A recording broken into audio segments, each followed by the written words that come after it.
C'est demain que les contre-tarifs imposés sur les produits américains, compris dans l'accord Canada, États-Unis, Mexique, seront levés. Ça a été annoncé il y a plus d'une semaine par Mark Carney, mesure qui entre en vigueur le 1er septembre, donc demain.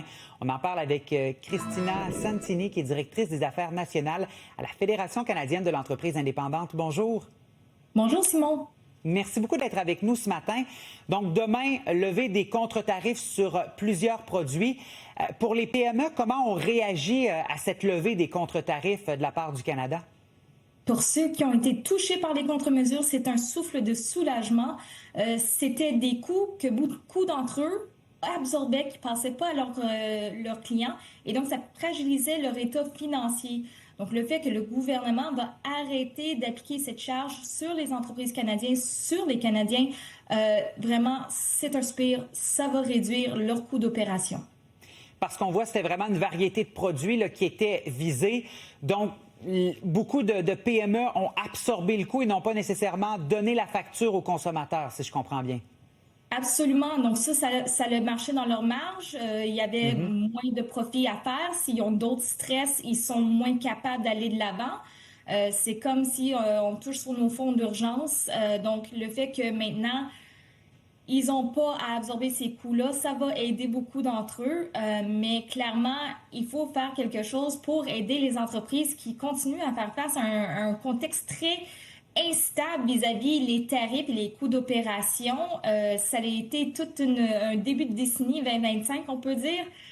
Donc, on aimerait que le gouvernement mette en place des politiques fiscales compétitives, réduit le fardeau réglementaire. Et aussi, ils ont amassé pendant les derniers mois au-dessus de 1,5 milliard au moins de revenus additionnels des tarifs.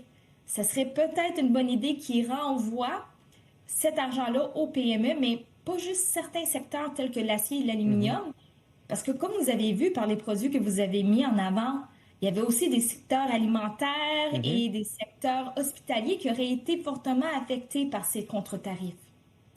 Et justement, parmi les mesures pour tenter d'atténuer les effets, entre autres sur les travailleurs, mais par le fait même sur les entreprises, notamment, il y a l'assurance-emploi. Il y a eu certains ajustements qui ont été faits, le fameux programme de travail partagé.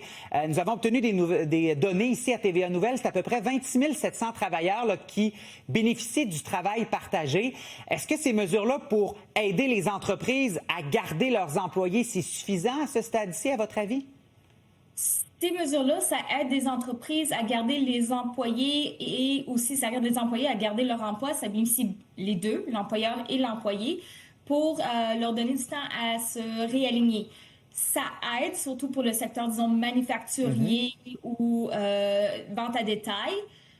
Pour des petits restaurants, généralement, le choix est est-ce qu'on continue à opérer ou pas. Pour les petites épiceries de quartier, c'est la même chose. Donc, vraiment, on sait que parmi notre membership et les PME en général, ils commençaient à se dire, OK, comment est-ce qu'on va ajuster nos prix? Comment on va ajuster nos effectifs?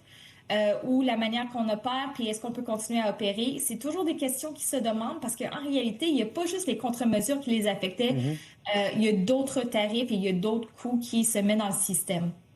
On a l'impression pour les PME, oui, il y a toute cette question de la guerre tarifaire, mais il y a également d'autres nuages au-dessus des PME.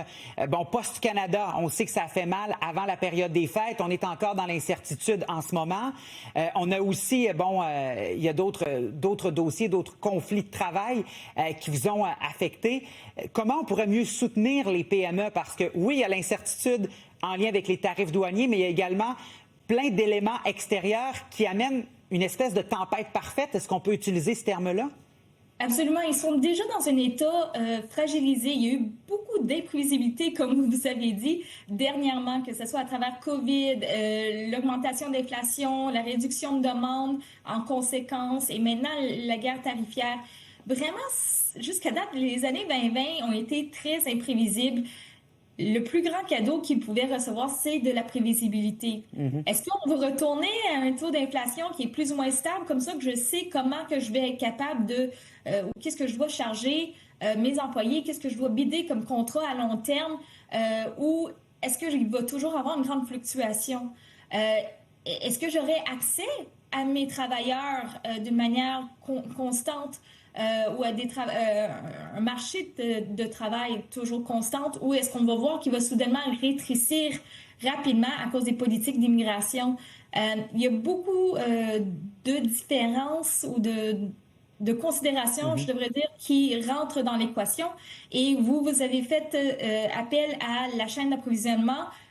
Absolument, on a besoin de la prévisibilité au long de toute la chaîne d'approvisionnement, que ce soit les ports, les rails, l'air ou la livraison sur le terrain par des services tels que Canada Post.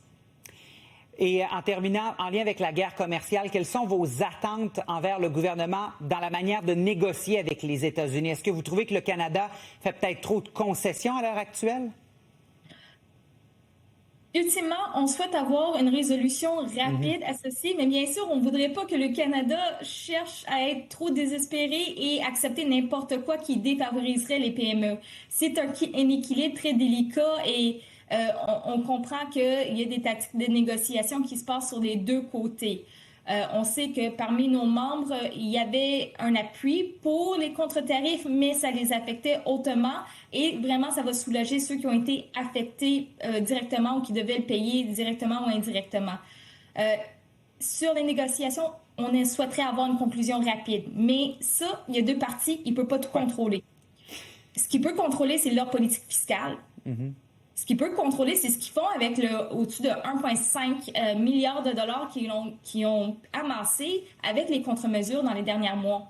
Donc, retournez cet argent-là aux PME, réduisez le fardeau fiscal pour les prochaines années, créez un environnement où que les PME canadiennes, qui font une grande partie de notre économie, peuvent vraiment faire concurrence contre l'environnement économique que le président Trump est en train de mettre en place aux États-Unis.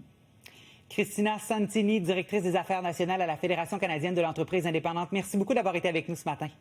Merci beaucoup de nous avoir accueillis, Simon. À bientôt. Au revoir.